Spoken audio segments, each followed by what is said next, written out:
this video will bring you experiences of people. Now we'll go to Sime Darby, where the company has come to carry out investment in palm oil production. They have displaced the communities. They don't have access to their bushes, their forests. They cannot go there to get their medicines. Their traditional shrines have been destroyed. So the cultural practices of the people, in fact, have been tampered with because of this large-scale investment. If we had the Land Rights Act, these people, the values, the practices were being protected. We'll not just have companies come and go there without their acquiescence. Now we are going to Sime Darby, where you are going to see people give stories and accounts of how they have been affected by this investment in the western part of Liberia. Do you see how the plantation came close to the town? We have no more land left for us to make charcoal. The swamp that we used to farm on has been damaged. We have nowhere to break wood. We go to the nearby villages to buy charcoal and to break wood. If they accept, we go ahead, but if not, we buy charcoal. The company has taken away all of our land from us, and all they tell us is that we are not affected. How will they keep telling us that we are not affected when we have the deed for our land? Land was surveyed way back, and we have the original deed to it. I am a widow and a mother of 7 children. Since I came in this place with my husband, this place has become my home. I came here since 1975. Since I came here, this is the only clinic that I met here. This is not a big hospital where they do operations. They only examine you and do your lab.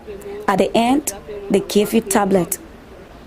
People from the company can also come here for treatment.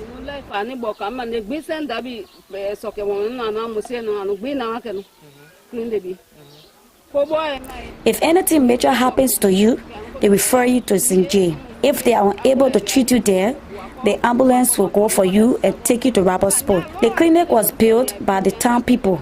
The company has not built any clinic or done anything for us. For the amount of land the company has taken, we expected them to build us a better hospital and even build a better school for our children, but nothing like that. If your family member is not working in the plantation, you will not have the opportunity to send your children to the company school. So for that reason, our children are high school dropouts. These are the things that are affecting us. We go about making palm oil in order to support our children in school. Since the company arrived here, we have not had any agreement with them. The main thing that is paining us is that when the company came here and took over our land, our people stood against them because we have our proper documents for this land.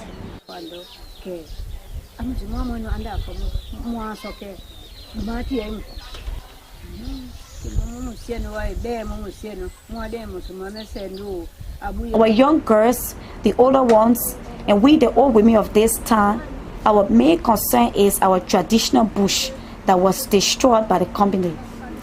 That is one of the major things that keeps us happy as women.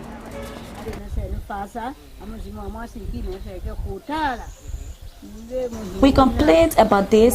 The company called us for meeting in order to find a solution, but since then, nothing good has been done.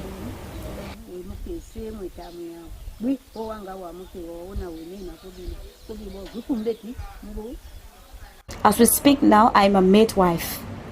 If I'm unable to deliver a lady, I refer them to the clinic.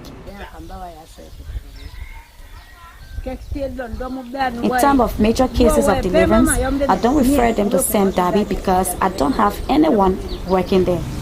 The people that are from this town working with Sime Darby are very few.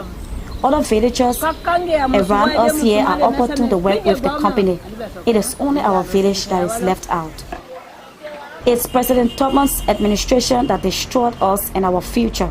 He took us to Cape Palmas and we asked him if we have strangers coming to us, and we were told that the people were coming to make fun. We were 6 clan chiefs in the meeting. And Thomas told us that the reason for which I called you here is that we have strangers coming to us, and they are called BF Goodrange. I brought you all here so that we can vote, and whatsoever we agree upon here should not be exposed to anyone outside of this meeting.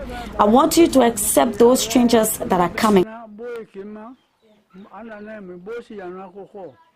That was all he told us, and we came back home, and BF Goodrange arrived in 1955. Enough of the plantation is across the Lover River, and a portion is on this side, and this land was also included. The head of the plantation called on the chairman of meeting, told us that all those that have things on the land, other things, the company will pay for them. And we brushed, but up to now, we have not gotten anything.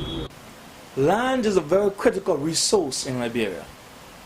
In urban areas we are protected, we can go ahead and acquire land by purchase or by any other legal means, gift or whatsoever.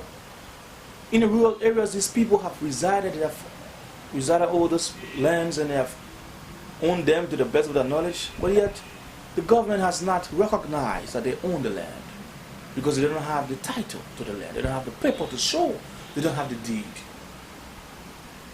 The disadvantages are enormous. They are adversely affected by decisions that are made here in the capital. And so if we must avert the potentials of conflict, if we must ensure that our people feel equally a part of this governance process, that they are not disenfranchised, that they are also considered as Liberians, we must now be able to pass the Land Rights Act to secure their rights, so that they can now own the land, so that they can now decide what to do with the land. So we need to be able to protect these people so that they decide how to use their land. Land is a very serious matter. Even in the urban areas, we have brothers getting brothers, we have disputes in families, then what more about the rural areas that we want to dispossess our people.